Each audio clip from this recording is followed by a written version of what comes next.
안녕하세요. 미용업계에 종사하고 있는 30대 여자입니다. 실망감만 주는 사람에게 곁을 내어준 적이 있으신가요?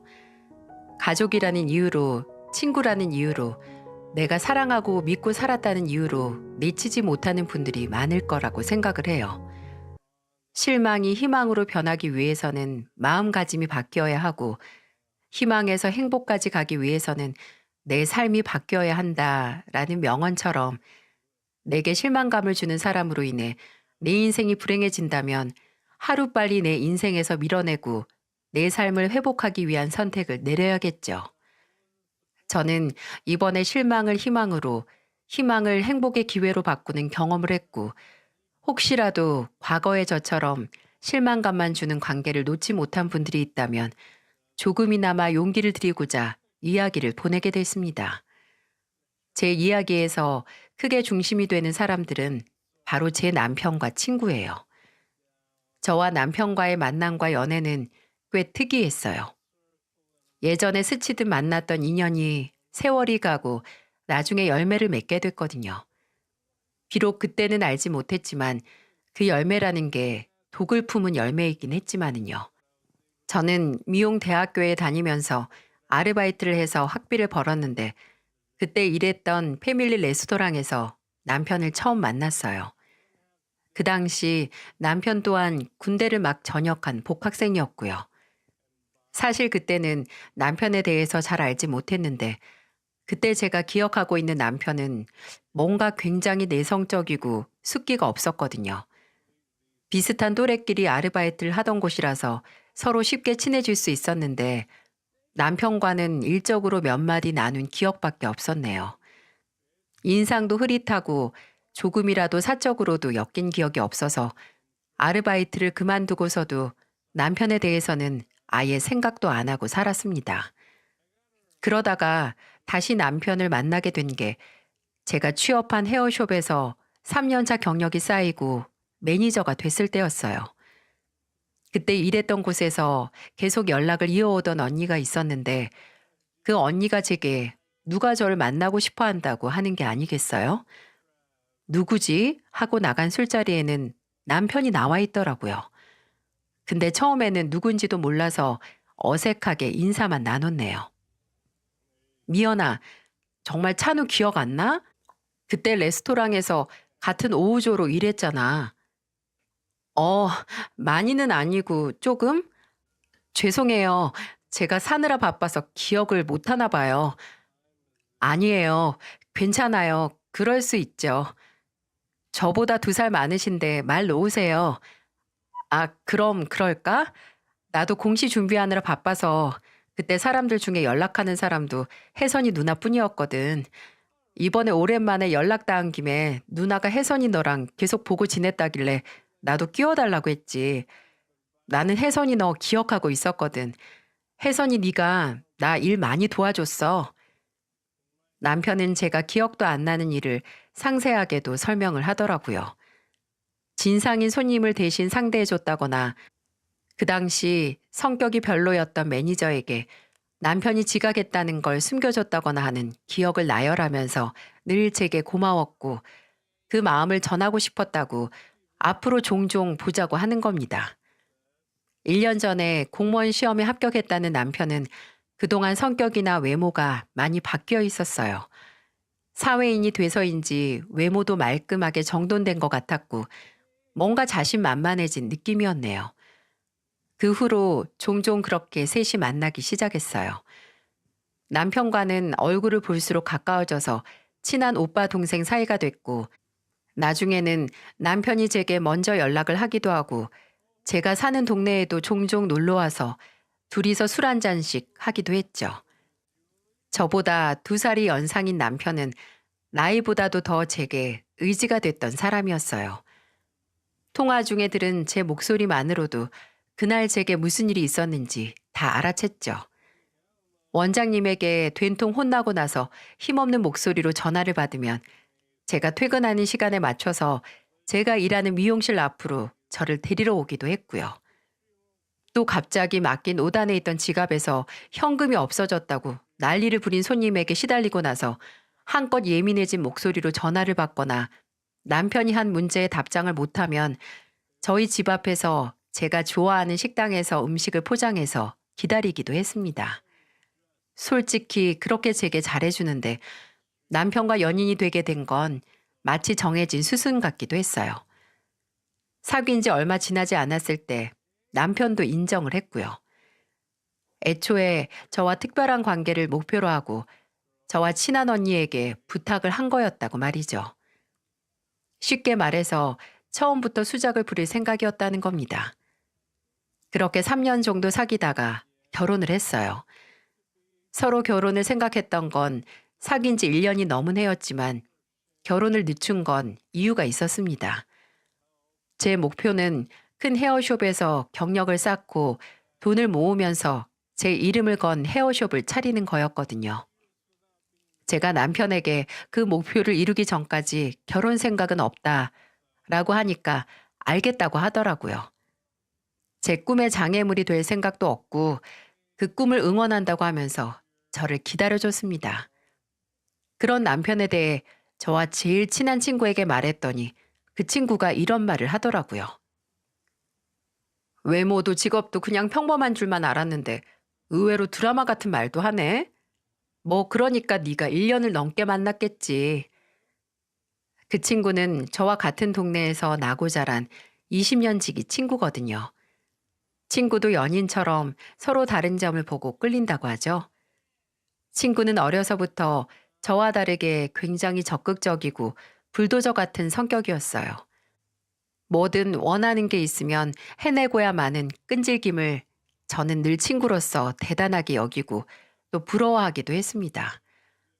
부모님보다도 늘 제가 만나는 사람이 생기면 친구에게 먼저 보여줬을 정도로 저희는 서로에게 뭐든 먼저 보여주고 싶어 할 정도로 가까운 사이였죠. 그러다 제가 모처럼 연애를 오래 하니까 대체 누굴 만나서 그러나 싶은 친구가 먼저 소개를 시켜달라고 하는 겁니다. 누가 내 친구를 이렇게 홀렸나 얼굴을 좀 봐야겠대요. 늘 친구에게는 뭐든 말하고 보여주는 사이였기에 바로 자리를 만들어서 셋이 식사를 함께 했죠. 우리 미연이 잘 부탁드려요. 애가 똑부러지긴 한데 이상한 데서 물러가지고 늘 걱정이었는데 그래도 찬우 씨처럼 잘 맞는 사람 찾아서 결혼한다니까 다행이에요. 제 친구 실망시킬 일 만들지 마세요. 정연 씨 무서워서라도 미연이한테 잘해야겠네요. 걱정 마세요. 이렇게 남편 앞에서는 잘 어울린다, 믿음직스럽다라고 말하던 친구는 나중에 저와 단 둘이 남았을 때 제 남편에 대해 너무 평범하네, 공무원 박봉 아니냐, 더 잘난 남자 만나라, 네가 아까워서 그런다 라고 노래를 하더군요. 정연이 너 아까는 잘 어울린다며 인상도 좋다고. 그냥 앞에 있으니까 그렇게 말한 거지. 사람 앞에다 두고 어떻게 솔직하게 다 말해? 내 말 들어. 진짜 네가 너무 아까워서 그래. 솔직히 인상도 그저 그렇고. 나 잘나게 봐준 건 고마운데 난 정말 만족해. 성격도 잘 맞고 조건도 나쁘지 않고 나도 그렇게 좋은 조건도 아니니까. 에휴, 그래. 제 눈에 안경이라고 콩깍지 한번 어지간하게 씌웠나 본데 나중에 후회하지 마. 진짜 별로라니까? 친구는 극구 저를 말리더군요. 그것보다 조건도 외모도 성격도 좋은 남자들이 많은데 왜 굳이 옛 기억 하나에 걸려서 만나냐고요. 친구는 저보다 2년 정도 일찍 결혼을 했는데 늘 농담 반 진담 반으로 속아서 결혼했다, 지금이면 그 조건으로 결혼 안 했다고 늘 말하곤 했거든요. 하지만 그때는 누구보다 저를 인생에 있어서 1순위로 생각해 주는 게 남편이었어요. 그리고 드디어 작지만 제 가게를 차린 해에 남편과 결혼을 했어요. 남편은 새로 개업한 가게에 화려한 화환도 보내주고 또 오픈 기념 행사를 할 때 본인이 같이 일하는 사람들을 모아서 오기도 했어요. 그렇게 단체로 머리를 하고 갔습니다. 원장인 저를 제외하고는 직원이 한 명뿐이었지만 고대하던 꿈을 이루고 나니까 그 성취감은 이루 말할 수 없을 정도였죠. 또 언제나 제 버팀목이 되어주면서 저를 응원해주는 남편이 있으니 제 인생은 부족한 것 없이 그저 충만하기만 했네요. 둘 다 서로 일로 바쁜 와중에도 서로에게 소홀하지 않기 위해 노력했습니다. 저희는 늘 서로를 당연시 여기지 않기 위해서 과거 연애했던 마음을 어떻게 해서든 유지하고자 했어요. 그래서 종종 가보지 않은 곳으로 데이트를 나가고 또 이제 결혼도 했겠다. 먼저 결혼한 제 친구와 부부 동반으로 만나 여행을 가거나 캠핑도 다녔어요. 결혼했다고 그저 집에서 매일 보는 얼굴이라고 같이 마땅한 활동도 안 하면 그게 바로 관계가 당연하게 고착되는 지름길이니까요. 하지만 영원하길 바라는 것들은 결코 제 곁에 남아있질 않더군요. 제가 연년생으로 둘째를 낳고 2년이 지났을 때 일이 터지고 말았어요. 남편이 동창 모임에 나간 날 늦은 밤 술에 만취가 돼서 경찰서에 현행범으로 체포됐다는 연락을 받게 됐습니다. 술에 취한 남편이 다른 집을 저희 집이라고 착각해 들어가려고 했고 그 과정 중에 남의 집 앞에 구토를 하고 위협하는 행위로 경찰에 잡혀갔다고 합니다. 경찰에서는 주거 침입이라고 하더군요. 진짜 어처구니가 없고 화가 나더군요. 연애를 하고 결혼 생활을 하면서 술 문제로 속 썩인 일 하나 없던 사람이 대체 왜 그랬는지, 아니면 술 문제가 있는데도 제게 숨긴 건 아닌지 의심까지 가더라고요. 당연히 남편은 직장에서도 징계 처분을 받게 됐습니다. 직위 해제까지는 아니지만 적게는 감봉이나 많게는 강등까지 되면 어쩌나 마음 졸이고 있었는데 남편이 그러더라고요. 나 차라리 이 기회에 일 간둘까? 뭐? 이게 어떻게 기회야? 갑자기 왜 간둬? 제발 쫓아내지만 말아달라고 애원할 판국에. 솔직히 나 지금 하는 일이 적성에도 안 맞아. 2월급에 남 눈치는 배로 보면서 일하고 싶지도 않고 나이 더 들기 전에 다른 곳에서 일하고 싶어. 솔직히 너무 무책임하다고 느껴지긴 했어요. 결혼해서 자식이 둘이기도 하고 왜 본인이 열심히 노력해서 힘들게 얻은 직장을 한 번의 실수로 쉽게 그만두려고 하는지 이해가 안 갔죠. 그런데 동시에 제가 하고 싶은 걸 할 수 있도록 기다려주고 응원을 해줬다는 것도 남편이라는 생각이 들더라고요. 저는 그 응원에 힘입어서 이렇게 하고 싶은 일을 하면서 사는데 더 이상 지금의 일을 하고 싶지 않다는 남편을 말려야 하는지 의문이 들었습니다. 그렇게 저희 부부는 몇 날 며칠을 고민을 하고 대화를 나눈 끝에 남편이 공무원 일을 그만두고 다른 적성을 찾아 재취업에 도전을 한다는 것에 동의를 했어요. 한 번 사는 인생이기도 하고 또 일단 제가 하는 헤어숍이 잘 되고 돈도 어느 정도 벌고 있으니 문제될 것 없다고 생각을 했네요. 그렇게 남편은 새로운 마음으로 새롭게 시작을 했습니다. 지자체에서 하는 적성 검사를 해보기도 하고 취업 컨설팅도 나가 듣기도 했어요. 그렇게 2달 정도 이리저리 다니다가 중소기업에 입사하게 됐습니다. 남편은 마케팅 부서에 들어가 일을 시작했어요. 월급과 같은 조건은 이전과 크게 다르지 않았어요. 새로운 직장은 주말 출근이 전혀 없고 야근 또한 없이 정시 퇴근을 할 수 있다는 점만이 큰 장점이긴 했죠. 하지만 남편은 새로운 일에 도전해서 한다는 점과 이전과는 다른 업무 환경에 크게 기뻐하고 또 보람도 느꼈습니다. 저는 그러면 충분하다고 생각을 했어요. 당사자인 남편이 후회 없이 새로운 환경에 적응도 잘하고 만족을 한다면 그만이라고 생각했죠. 하지만 제 옆에서 그동안 고민을 들어주던 친구는 기함을 하더라고요. 왜 그렇게 다 맞춰주고 져주냐고 하더라고요. 제 친구는 작은 마사지 숍을 운영 중인데 일주일에 한 번씩 친구 얼굴 볼 겸 몸도 풀 겸 주말마다 가서 마사지 받고 수다를 떨고 오곤 했어요. 그때마다 저희의 대화 주제는 단연코 각자의 남편들이었죠. 찬우 씨가 너 돈 잘 버니까 그거 믿고 하고 싶은 대로 하나 보다. 너도 마땅히 뭐라고 안 하고. 뭐라고 할 게 뭐 있어. 백수로 노는 것도 아니고 그냥 적성에 안 맞는다고 재취업한 건데. 그게 무책임하다는 거야. 애도 들인 사람이 왜 위험 감수를 해? 아니, 공무원 박봉인 거 모르고 시작했나? 다 연금 하나 보고 하고 또 그 정도로 안 힘든 일이 세상에 얼마나 있다고. 그래도 다시 일 시작한 게 어디야. 지금 다니는 회사는 좋대. 사람도 그렇고 일도 그렇고. 정연이 너는 어때 요새? 네 남편하고 말이야. 우리야 뭐 늘 똑같지.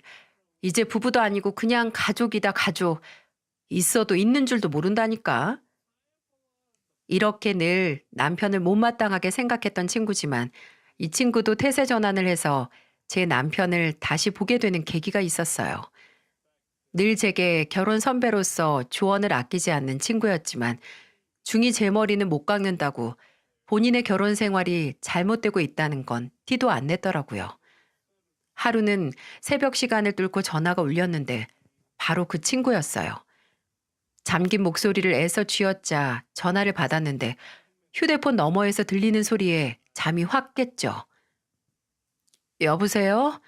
정연아, 왜? 미연아, 나 문 좀 열어줘. 이게 대체 뭔 소리인가 싶었습니다. 무슨 문을 열어달라는 건지 한참을 멍하게 있다가 이내 다급하게 일어나서 저희 집 현관문 쪽으로 갔어요.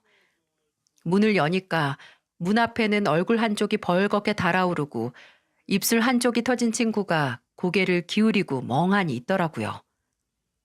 뭐야? 너 얼굴이 왜 그래? 그 새끼가 나 때렸어. 부부는 개뿔? 지 성질 난다고 이렇게 때리는 게 사람이야? 친구는 남편에게 맞고 제게 왔다고 했어요. 저는 대체 왜 이 야밤에 싸웠는지, 친구의 남편은 어떻게 내 친구를 이렇게 때릴 수 있는지, 막 잠에 깬 머리로는 전혀 예상을 할 수가 없었어요. 일단 친구를 집에 들이고 앉혀둔 다음에 마실 걸 내주었죠. 남편도 애들도 다 잘 시간이라서 목소리를 죽여서 물었더니 제 친구 입에서 나온 말이 진짜 과관이더라고요. 친구는 남편이 그날 동창의 아버지께서 돌아가셔서 장례식에 갔다고 해요. 다음날 아침까지 장례식장에 있을 거라고 해서 친구는 다름 아닌 나이트에서 만나 바람을 피우던 남자를 집으로 불러서 같이 있었다는 겁니다. 근데 친구의 남편이 다음날 일 문제로 새벽에 다시 집으로 돌아왔고 그때 한 침대에 있는 친구와 그 불륜남을 발견한 거죠. 그 자리에서 맞고 쫓겨나 제 집으로 피신을 온 거예요. 제가 뭐라 말을 못하고 있으니까 친구는 마치 본인이 억울한 사람처럼 말까지 더듬어가면서 변명을 늘어놓더군요. 원래 몇 년 전부터 부부관계가 어땠고 그 사람이 요새 본인에게 어떻게 해서 너무 외로웠다고 말이죠. 진짜 할 말이 없더라고요. 만약 제 친구만 아니면 등짝 때리고 저도 집에서 내쫓을 것 같은데 20년 지기 친구가 얻어맞은 얼굴을 부여잡고 울고 있으니 그냥 입을 다물고 있는 게 제 최선이었습니다. 그날은 일단 친구는 저희 집에서 자고 아침에 마사지숍에 출근을 했어요. 근데 신기한 게 제 남편은 이렇게 될 줄 알았답니다. 왜 우리 마지막으로 같이 펜션 잡고 논 날 있잖아. 가평에 있는 거기서 보니까 좀 이렇게 앉아서 같이 대화할 때는 조금 말을 하긴 해도 단둘이 있으면 조용하던데. 그리고 결정적으로 정연 씨가 화장실 들어갈 때마다 휴대폰을 들고 들어가더라. 그것만 보고 안다고? 당연하지. 볼일 볼 때 샤워할 때 계속 휴대폰을 들고 갈 이유가 뭐가 있어. 뭔가 미심쩍은 연락이 계속 온다는 거고 그걸 숨기고 싶다는 거 아니겠어? 제 남편도 친구의 외도에 그다지 놀라지 않을 정도로 예상된 일이라는데 20년이나 함께해온 제가 아무것도 모르고 있었다니. 역시 사람은 보내온 시간에 비례해서 뭐든 다 아는 건 아닌가 봅니다. 그리고 그 후로 진흙탕 싸움이 시작됐네요. 친구는 그냥 일회용적인 관계라고 정말 실수라고 주장했지만 친구의 남편은 듣지도 않고 아주 단호했어요. 근데 그렇게 단호하다고 해서 상처를 안 받고 속이 썩지 않는 건 아닌가 봐요. 친구의 이혼 소송이 시작되고 몇 주 후에 친구의 남편이 저희 집에 찾아왔어요. 밤 11시가 넘은 시간에 술 냄새를 풀풀 풍기면서 말입니다. 어라? 동현 씨, 갑자기 무슨 일이에요? 술 먹었어요? 미연 씨, 죄송합니다. 저 잠깐만, 정말 잠깐만 여기 있다 가면 안 될까요? 어디 가서 하소연할 수도 없네요, 진짜. 그렇게 들어온 친구의 남편은 저와 제 남편 앞에서 소주 한 병을 비웠고 혼자 연거푸 한숨을 내뱉더니 술에 쩔은 숨과 함께 속 이야기를 털어놓기 시작했네요. 2년 전연하면서 그렇게 몇 시간을 더 저와 남편에게 하소연을 하다 갔어요. 이제 이혼하면 저희와도 볼 일 없을 테니 마지막으로 한번 만나서 속 얘기 털어놓고 싶다고 하더군요. 그리고 저는 다음 날 출근하기 전에 친구의 마사지 숍으로 찾아갔어요. 일단 친구가 이혼 소송 중에 집에서 나와 어디서 지내는지 확인하고 싶었거든요. 친구는 아예 본인 가게 내에서 취식을 하고 있었더라고요. 손님이 누워서 마사지를 받는 베드에서 자고 씻을 때는 근처 사우나에 간다고 하는데 참, 분명히 제일 잘못한 건 친구인데도 팔은 안으로 굽는다고 하잖아요. 머리를 한 대 쥐어박고 등짝을 때리고 싶다가도 또 친구인 제게 창피해서 눈도 잘 안 마주치려고 하는 게 안쓰럽기도 하고 그냥 옆에서 별다른 말 보태지 않고 같이 있어줬습니다. 그리고 친구가 이혼한 후에는 학창 시절 얼굴 보는 것만큼 많이 만나게 됐고요. 이혼하고 나서 방 하나짜리 작은 집으로 옮긴 친구는 종종 외롭다고 저희 집에 왔거든요. 같이 밥 먹자고도 하고 제 애들 보고 싶다고 선물을 사고 오기도 하고 저는 그걸 받아줄 수밖에 없었죠. 그날도 출근 전에 점심 같이 먹자고 제가 쉬는 날 찾아왔는데 밥을 잘 먹더니 갑자기 풀이 죽어서 이런 소리를 하는 거예요. 근데 찬우 씨가 나 흉보겠다. 그치? 이혼하고 일주일에 몇 번을 계속 찾아와서 단란한 가족 시간 방해한다고. 이제야 눈치 보여? 신경 쓰지 마. 우리 남편은 너 집에 오는 거 방해라고 생각 안 해.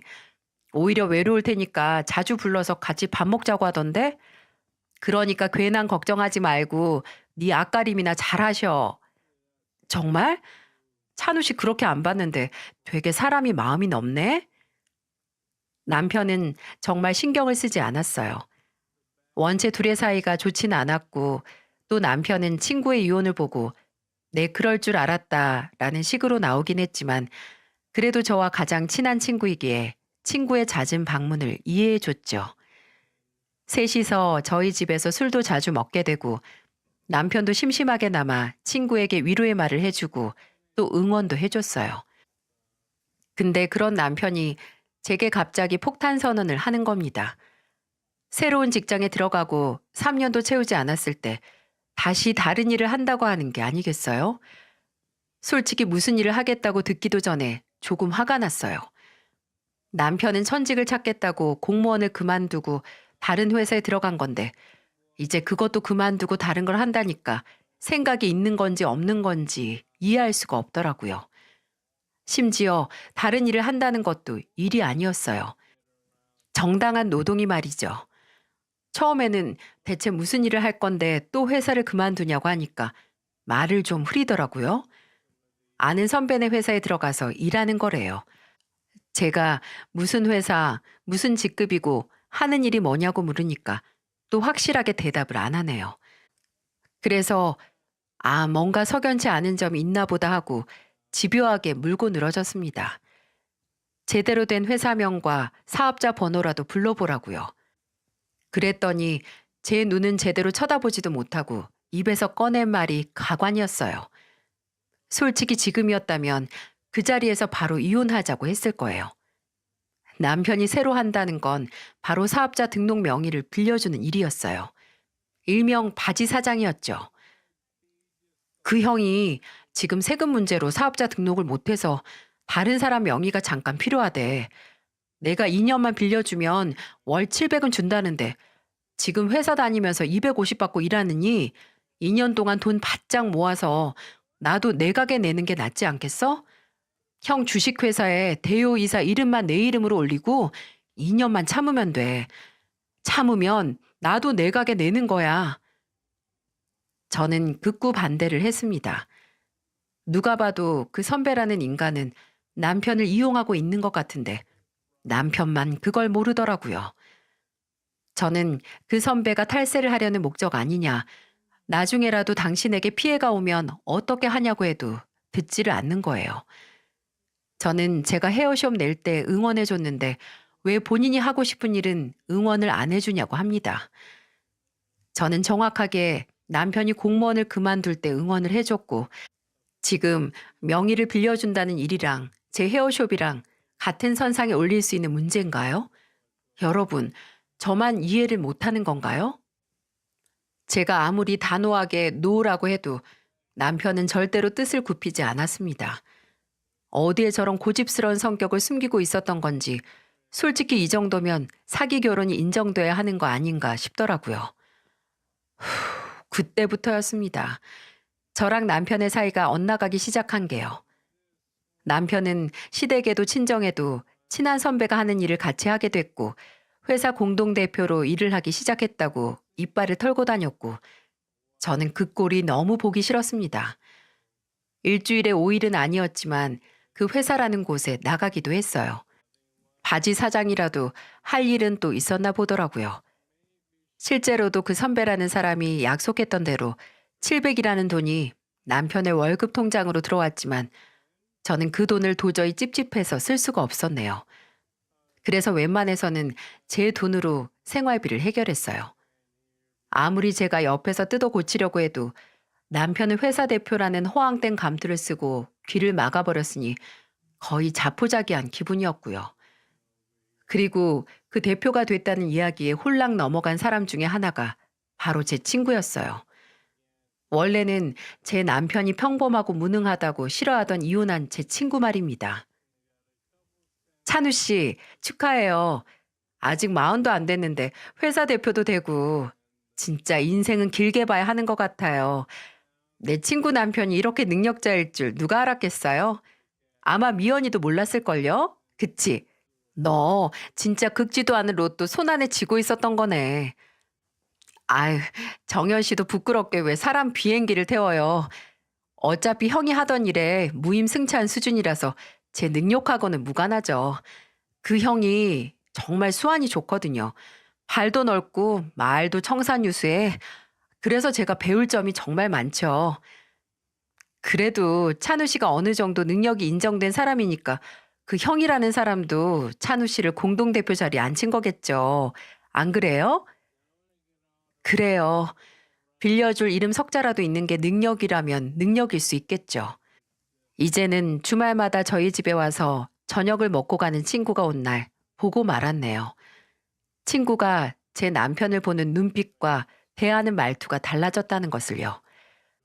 제 친구 눈에는 그저 어느 길거리에나 있을 것 같은 평범한 남편이 하루아침에 회사 감투를 쓴 남편.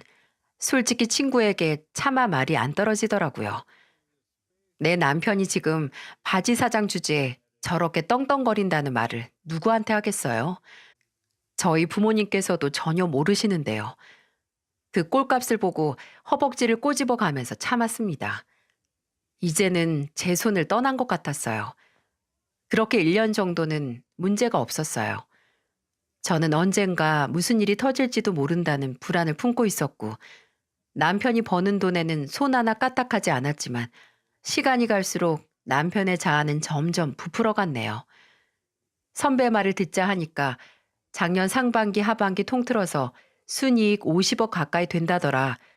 이대로만 된다면 나도 제대로 된 한 자리 준다더라 하는 소리를 하는데 50억이라는 금액이 그저 놀라기만 하는 게 아니라 그만큼 속이 답답해져 오는 것 같았어요. 그리고 제가 그런 남편의 말에 쉽게 동조를 하거나 기뻐하는 티를 내지도 않으니까 남편도 속이 상했나 보더라고요.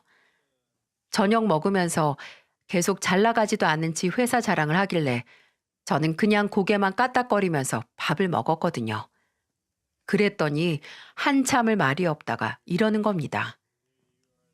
당신은 왜 내 성공을 함께 기뻐하질 않아? 질투해 지금?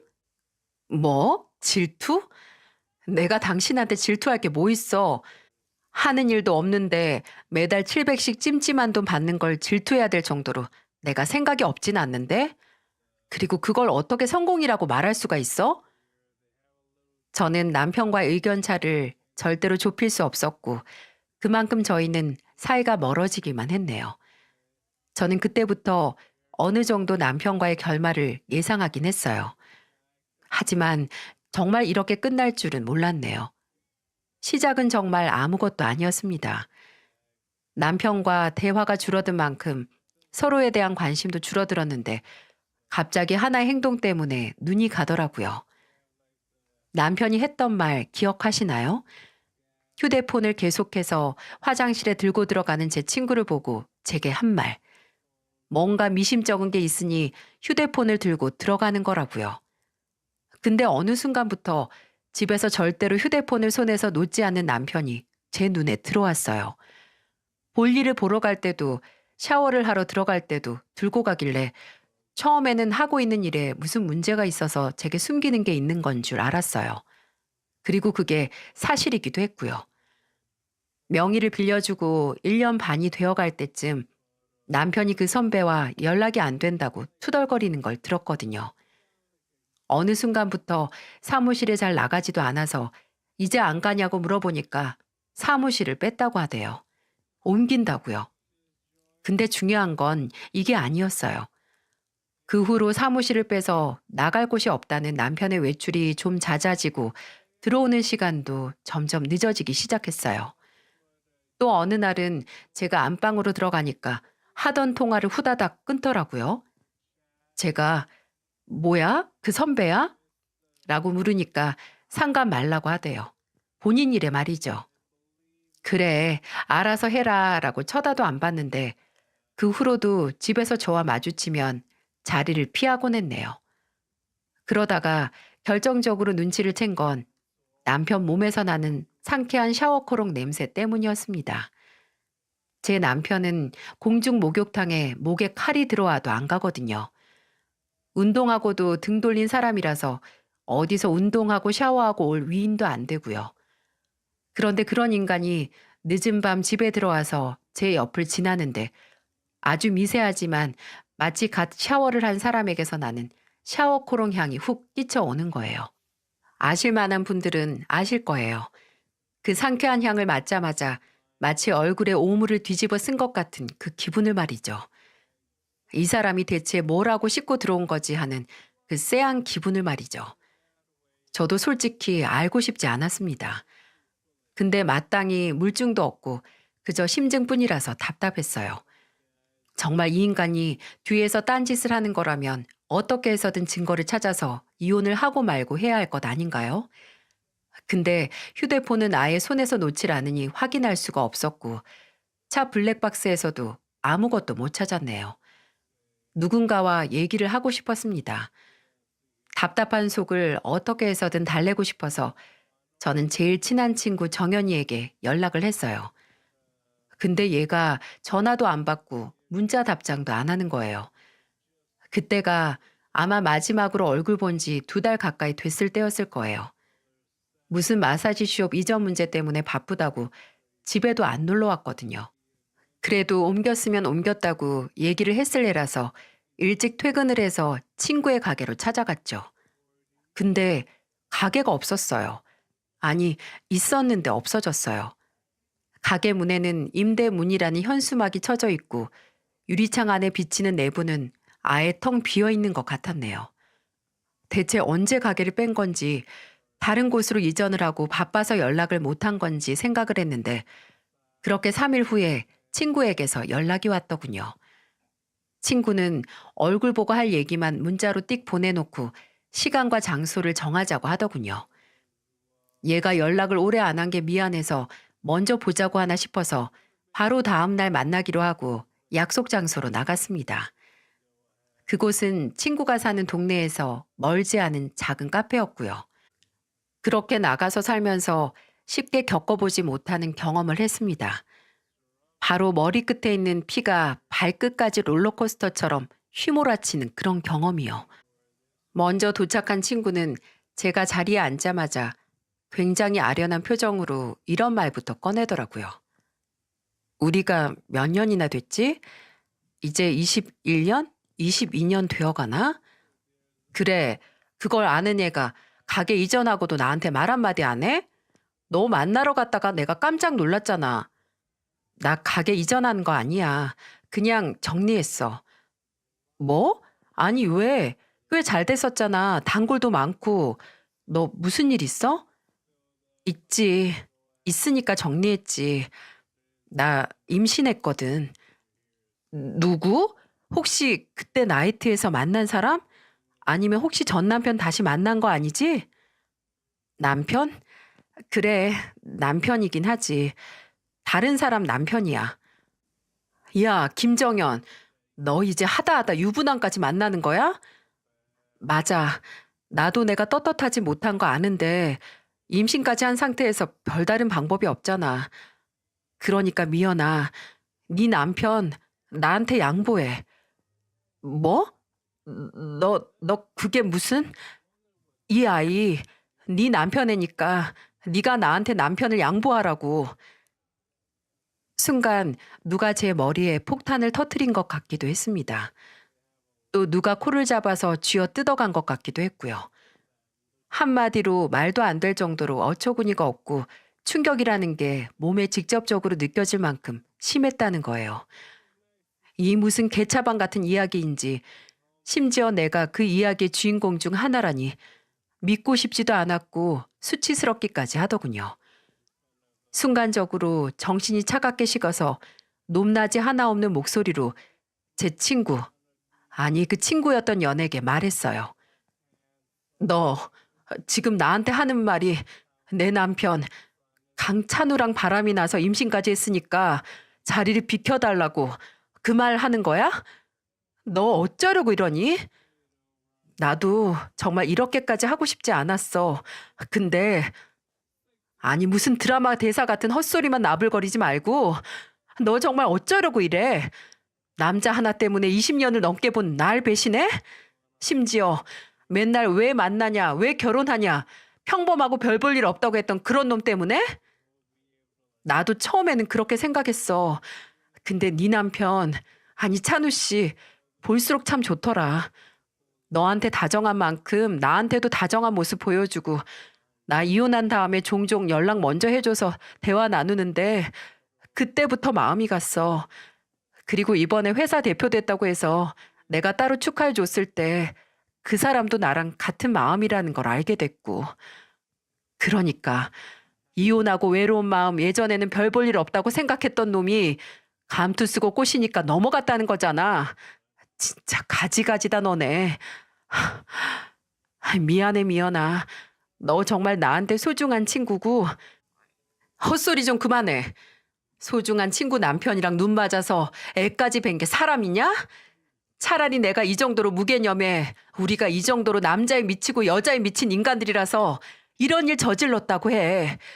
나는 그냥 표면상 친구였을 뿐이고 남자 하나로 손바닥 뒤집듯 바꿀 수 있는 관계였다고. 나 정말 너한테 미안한 건 맞아. 나도 양심이 있어, 미연아. 내가 내 전 재산 너한테 줄게. 내가 이혼하고 지금까지 모은 돈 7천 너한테 다 줄 테니까 일 복잡하게 만들지 말자. 어차피 찬우 씨도 나랑 살 생각이고 찬우 씨 능력 정도의 일도 그만두고 빈털터리 된 여자 책임 못 질 것도 아니니까. 알잖아, 찬우 씨 능력. 그리고 너도 피해자이긴 하니까 찬우 씨한테 위자료나 애들 양육비 받는 건 내가 전혀 상관 안 할게. 그냥 이건 나한테 친구로서 받는 위자료라고 생각해줘. 벌써 본처 노릇하려나 봐. 위자료니 뭐니 상관 안 하시겠다고 관용까지 베푸시고. 강찬우 그놈은 나랑 헤어진대? 친구는 말없이 제 앞에 휴대폰을 내놓더라고요. 본인 차 블랙박스 내부 녹음본이라고 하면서 튼 파일에서는 남편의 목소리와 함께 친구의 목소리도 들려왔어요. 나 5주래 병원에서 어제 갔다 왔어. 같이 못 가줘서 미안해. 근데 딸일까 아들일까? 나는 아들만 둘이라서 딸이 좋은데. 근데 찬우 씨 정말 미연이랑 헤어질 거야? 당연한 거 아니야? 내 새끼 임신한 여자 버릴 정도로 나 한심한 놈 아니야. 그리고 솔직히 미연이는 걔 생활력이나 뭐 인성 이런 거 보고 같이 산 거지. 다른 건 정연이 네가 훨씬 나아. 얼굴이나 몸이나 미연이 걔가 나한테 여자일 것 같아? 그래도 내 제일 친한 친구니까 그렇게 말하지 마. 그냥 좋게 끝내자. 어? 그래. 우리 정연이가 이렇게 속이 여려서 어떻게 하냐. 조만간 내가 정리하자고 말할게. 둘째도 이제 좀 커서 어린이집도 다니니까 더 이상 지체할 필요도 없지. 그 녹음 파일을 듣고 나니 친구가 지금 왜 그렇게 당당해졌는지 알겠더라고요. 저는 본인들 사랑을 방해하는 동시에 더 불타오르게 만드는 장애물이었어요. 더 이상 긴 말하고 싶지 않았습니다. 어차피 처음부터 남편은 제게 정리해야 하는 쓰레기였으니까요. 제가 말했었나요? 얼마 전부터 남편에게 명의를 빌려간 선배가 연락이 안 되고 사무실도 정리를 했다고요. 남편은 사기를 맞은 거였어요. 그 선배는 남편을 이용한 게 맞았습니다. 남편에게 말도 안 하고 아니 그 유령 회사를 폐업 처리를 했고 회사 대표로 이름을 올린 남편이 정산하지 않은 세금을 내야 하는 처지에 놓이게 됐어요. 남편은 법원에 본인이 바지 사장이라고 전혀 모르는 일이라고 말했지만 남편은 1년이 넘게 회사 이름으로 700이라는 돈을 받아왔고 종종 계약된 사무실에 나가 유령 회사인지도 모르고 그 선배의 심부름을 했으니 책임이 아예 없다고 볼 수는 없었죠. 법원에서 볼 때 남편은 그 유령 회사의 실소유자인 격이었고요. 이런 분리수거도 안 되는 머저리가 어떤 인간인지도 모르고 7천 주고 수거해 가겠다는데 누가 마다하겠어요. 저는 어떻게 해서든 티를 내지 않고 친구에게 넌지시 말을 했죠. 그래, 네가 임신까지 했고 이 인간도 나랑 안 산다고 하는데 어쩌겠어. 내가 비켜줘야지. 나도 나 싫다는 사람들 마주하고 싶지 않아. 오늘 내로 7천 보내. 그럼 내가 이틀 내로 그 인간이랑 합의해서 이혼을 하든 그 인간한테만 위자료 소송을 하든지 할게. 너한테는 그 7천으로 상간녀 소송 위자료 받은 셈 칠 테니까. 고마워. 그래도 내 마음 이해해줘서. 널 이해한 게 아니라 더러운 꼴 더 안 보고 싶은 거야. 아무튼 임신 축하하고 내가 버린 쓰레기 주워가서 쓰다니 이상한 데서 친환경적이네. 아, 잘 살아라. 이제 네 남편 될 인간 닮은 애 낳길 기도할게. 그리고 저는 그 자리에서 바로 일어났어요. 그리고 그날 밤 친구의 이름으로 제 계좌에 들어온 돈을 확인하고 바로 남편에게 이혼을 요구했습니다. 이미 친구에게서 녹음본도 받았고 임신했다고 했을 때 건넨 초음파 사진도 받아서 그거 2개 내미니까 별다른 말도 못하더군요. 그리고 저는 제 계획을 위해서 조금의 양념을 추가해 말을 했네요. 정연이는 당신을 참 사랑하는 것 같더라. 당신이 하는 일도 다 이해해 줄 것 같아. 지금 궁지에 몰린 당신을 나는 구제 못하지만 정연이라면 기꺼이 받아들여 줄 것 같으니까 잘 살아봐 어디. 내가 정말 응원할게. 그 말을 들은 남편, 아니 그 새끼 표정이 어땠는지 아세요? 무슨 비극적인 멜로 영화의 주인공인 줄 알았습니다. 웃음 참느라 혼났네요. 아주 감정이 벅차오르는 표정으로 제게 미안하다고 우는데 그래 지금 울어둬라. 앞으로 울지도 못할 정도로 힘들 테니까 라고 생각을 하면서 코웃음을 쳤습니다. 당장 명의와 세금 체납 문제로 불어난 빚더미만 있는 사람에게 소송은 못 걸고 제게 단독 양육권을 넘긴다는 조건 하에 합의 이혼을 진행하기로 했어요. 어차피 첩이었던 애가 준 7천이 있었으니까요. 그리고 이혼 서류를 접수한 날 친구를 불러냈어요.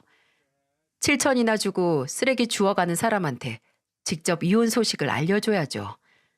어디 갈 필요 없이 공원 근처에 차를 대고 친구를 기다렸어요. 친구는 처연한 표정으로 나타났고 저는 미리 찍은 이혼 서류 사진을 친구에게 보여주면서 말했습니다. 이게 네가 7천 주고 산 거야. 이제 만족하니? 왜 이혼 합의서야? 위자료는 어쩌고. 돈 생각하지 말고 그냥 하지. 어차피 찬우 씨 어떻게 돈 생각을 안 해. 사기 맞은 바지 사장한테. 그게 무슨 소리야? 어? 너 몰랐어? 나는 또 나보다 가까운 사이라서 그놈이 너한테 다 말한 줄 알았지. 걔 그냥 대표가 아니라 바지 대표야. 명의만 빌려줬다가 소박 맞은 대표. 지금 그 인간 선배란 인간이 지고 튄 체납세금 해결하느라 대출도 무지하게 받았을걸? 아, 그 선배가 그 인간 이름으로도 몇 번 대출 받기도 했고. 바지 사장이라도 명색이 대표인데 그 정도는 한 거지. 아무튼 잘 살아봐. 너희들 정도로 유난스러운 사랑이면 이 정도 역경쯤은 헤쳐나가겠지. 안 그래? 미연아, 바지 사장이라니? 그게 무슨, 너 알고 있었어? 당연히 알았지. 그래도 아낸데. 아니, 아내였는데. 너도 아무리 첩이었어도 이제 본처될 예정이면 미리 알고 있었어야지. 왜 나한테 미리 말 안 해줬어? 내가 왜 말하니? 네가 뭐가 이쁘다고. 친구 남자를 뺏었으면 이 정도 각오는 했었어야지. 첩노릇이 괜히 힘들겠니? 애 잘 낳고 같이 빚 갚으면서 태교 잘해봐. 부들부들 떠는 친구를 내버려 두고 그대로 차를 타고 집으로 왔습니다. 후련하고 씁쓸하고 시원하고 슬프고 화도 나고 또 공허했어요. 하지만 후회는 없었습니다. 악취가 나는데도 그저 오래 함께했다는 이유로 간직했던 쓰레기를 한 번에 처분한 기분이었어요. 그 후로 이사를 하고 또 제가 하는 헤어숍을 확장하기도 했어요. 물론 전 남편이나 친구에게도 연락이 왔지만 모두 무시했죠. 제 친구였던 년은 제게 어떻게 네가 나한테 그럴 수 있냐는 온갖 저주가 남긴 메시지를 남겨놨지만 전 답장도 하지 않았습니다. 전 남편은 이혼하고 한 달도 되지 않아서 제 가게로 연락을 해왔고요. 직원이 원장님을 급하게 찾는다라는 말을 하면서 건네준 전화기 너머에서 거의 무너져 내리는 전 남편의 목소리를 듣자마자 수화기를 내려놓긴 했지만 전 남편이 가게로 찾아가기 전에 얼굴 한 번만 보자고 해서 잠깐 만나긴 했었어요. 전 남편은 저를 보자마자 마치 몇 년을 참아온 사람처럼 울음을 터뜨리더니 이런 소리를 먼저 하더군요. 그 나쁜 년 바로 산부인과 수술 예약하더라. 바지 사장이었던 놈하고 못 산다고 없던 일로 하재. 그랬니? 어쩌니? 그래도 잘 살아야지. 내 애들 양육비 보내고 멍청하게 사기 맞아서 진빚 갚으려면 진짜 미연이 네 말을 들었어야 했어. 아니, 딱 1년째 됐을 때 그만두고 정연이 그년도 그냥 안 봤어야 돼. 진짜 내가 얼마나 후회하는지 미연이 넌 상상도 못할 거야. 애초에 상상도 안 했는데? 하고 싶지도 않고 용건만 말해. 네 징징거리는 소리 듣고 싶지 않아. 미연아, 나 정말 후회하고 또 반성하고 있으니까 다시 합치자는 소리는 안 할게. 그냥 종종 얼굴 보고 우리 애들도 말도 안 되는 소리 하지도 마. 내가 왜 이혼했는데 더 이상 속 답답해지는 네 낯짝 보고 싶지 않아서야. 제발 부탁인데 반성을 하고 후회를 할 거면 내가 안 보는 곳에서 조용히 좀 해. 괜히 나 이렇게 불러내지 말고. 이 말이 남편을 단연케 만들었을까요? 전혀 아닙니다. 남편은 그 후로도 작정한 사람처럼 제 가게에 찾아오거나 첫째가 다니는 학교로 찾아갔어요. 첫째의 입에서 아빠가 매일 찾아와서 무섭다라는 말을 듣자마자 저는 경찰에 접근 금지 신청을 했습니다. 애들이 떠난 아빠를 보고 혼란스러워하고 두려움까지 느끼니 가만히 있을 수가 없었어요. 그 결과 남편의 저희 가족에 대한 접근 금지 가처분 처리가 내려졌고 마지막으로 듣기로는 이를 구하느라 지방까지 내려가서 살고 있다고 들었어요. 간간히 양육비를 보내긴 하지만 신경도 안 쓰일 정도로 적은 금액이긴 합니다. 그래도 저와 애들에게서 멀어졌다는 생각에 좀 안심이 되더라고요. 제 친구였던 그 인간도 어디서 뭐하고 사는지 전혀 알지 못합니다. 제 이야기를 아는 고등학교 동창이 소식을 들었다고 하긴 했는데 제가 듣기 싫다고 했어요. 그냥 제게 상처를 준 인간들 모두 제가 모르는 곳에서 숨 죽이고 살았으면 했거든요. 솔직히 이 커다란 사건이 있고 거의 1년이 지나긴 했지만 아직까지 제 마음속에는 상처가 남아 있어요. 당연한 거겠죠. 정말 제 인생에 있어서 중요하다고 생각이 되는 커다란 중심축이었던 두 명이 한 번에 저를 배신했으니까요. 하지만 그 중심축을 뿌리째 뽑아냈다고 해도 아프거나 외롭지 않아요. 내가 한 일에 실망을 했다면 내 책임이고, 내가 믿은 사람에게 실망을 해도 내 책임이라고 생각합니다. 결국은 내가 선택해서 생겨난 일이기 때문이죠. 이 말을 듣고, 그래, 내 잘못은 아니지만 내 책임이긴 하다 하는 생각에 오히려 제 정신이 맑아지더라고요. 피해갈 수 없이 감내해야 하는 문제라면 괴로워하지 말고 그저 지나가는 일이라고 가볍게 생각하는 게 나을 거라는 결론을 냈어요. 지금은 두 아들을 키우고 제 가게에서 열심히 일하면서 어떻게 해서든 큰 구멍이 뚫린 제 인생을 메꿔가려고요. 제게 일어난 사건은 어찌됐든 제 책임이니까 해결도 물론 제가 해야 하는 거니까요. 한바탕 시원하게 말하고 나니까 제 속이 좀 가벼워진 것 같습니다. 역시 인생에 있어서 대나무 숲 하나쯤은 있어야 하나 봐요. 여러 사람들의 대나무 숲이 되어주는 채널에 늘 감사드립니다. 또 시간을 할애해서 들어주신 여러분께도 깊이 감사드리고요. 늘 행복하시고 늘 건강하시길 바랍니다.